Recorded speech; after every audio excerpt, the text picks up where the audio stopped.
السلام عليكم ورحمة الله وبركاته.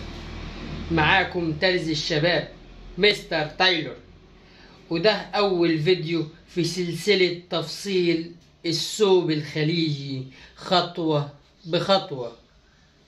النهاردة هنتكلم عن أهم حاجة قبل القص والخياطة، وهي المقاسات الأساسية اللي بتخلي الثوب يطلع مظبوط ومريح وشكله أنيق.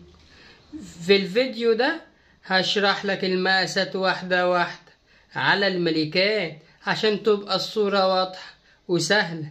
ويلا بينا نبدأ سوا أول خطوة في رحلة التفصيل الاحترافي.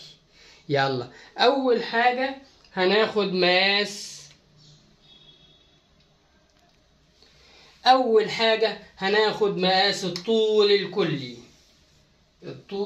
الكلي من أعلى نقطة في الكتف لحد الأرض. أتمنى يكون واضح في الكاميرا.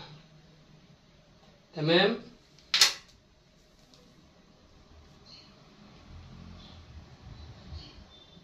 كده كام؟ 88. الطول الكلي 88. تمام. طيب بعد كده هناخد ايه؟ هناخد عرض الكتف من اول الكتف اليمين لحد الكتف الشمال، وده بيدينا شكل الجزء العلوي مظبوط ومتناسق كده من اول الكتف لاخر الكتف. يطلع معانا كام؟ 28 سنتي. نكتب الكتف 28 سنتي. بعد كده هناخد مقاس ايه؟ هناخد مقاس محيط الصدر. بنقيس اعرض جزء من الصدر، والمتر يكون مرتاح، لا مشدود ولا سايب، عشان الراحة في اللبس. تمام.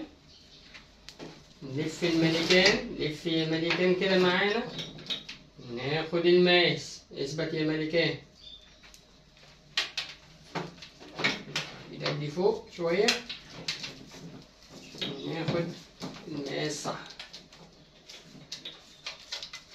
تمام كده. اعلى نقطة في الصدر كده مشدود خالص، هنسيب له بس نص سنتي راحة، يبقى 56 سنتي. تمام.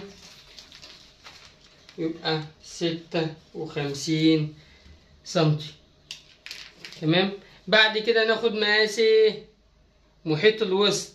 ننزل شوية عند البطن كده في منتصف المسافة بين الصدر والحوض، ودي بتساعدنا نظبط وسع الثوب وشكله في المنتصف، يبقى مرسوم على الجسم في المنتصف عند البطن كده بالظبط. ونفس الكلام بناخد المقاس ونسيب نص سنتي راحة بس، يطلع معانا 53 سنتي. تمام. نكتب المقاس مظبوط عشان ما ننساش حاجة.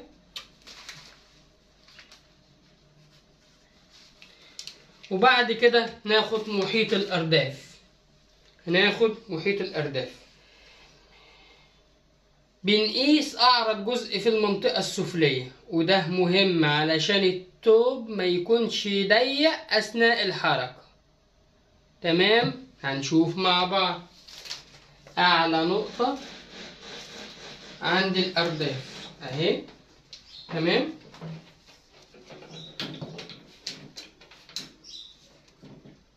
تطلع معانا كام؟ 64 سنتي. 64 سنتي. تمام. وبعد كده بناخد ايه؟ طول الكم من عند الكتف لحد مفصل الايد، او على حسب الطول اللي العميل بيفضله.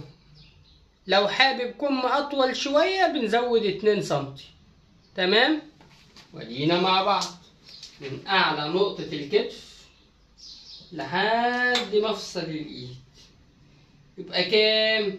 36 سنتي. نكتب 36 سنتي. تمام. وبعد كده بناخد ايه؟ محيط الرقبة. بنقيس الرقبة عند قاعدة الرقبة وبنزود نص سنتي علشان الياقة تقفل بشكل مريح وأنيق كده زي ما هتشوفوا معانا.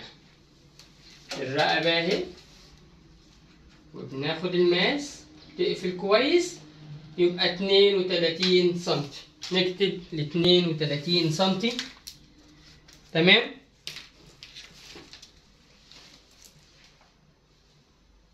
وكده نكون خلصنا المقاسات الأساسية اللي لازم تعرفها قبل ما تبدأ نرسم الباترون أو نقص على القماش. تابعونا في الفيديو الجاي إن شاء الله، هنتكلم فيه عن رسم الباترون الأساسي للثوب الخليجي خطوة بخطوة عشان نبدأ نطبق عملي ونوصل لنتيجة احترافية. ما تنسوش تعملوا لايك للفيديو واشتراك في القناة عشان توصل لكم كل الحلقات الجديدة من ترز الشباب مستر تايلور. والسلام عليكم ورحمة الله وبركاته.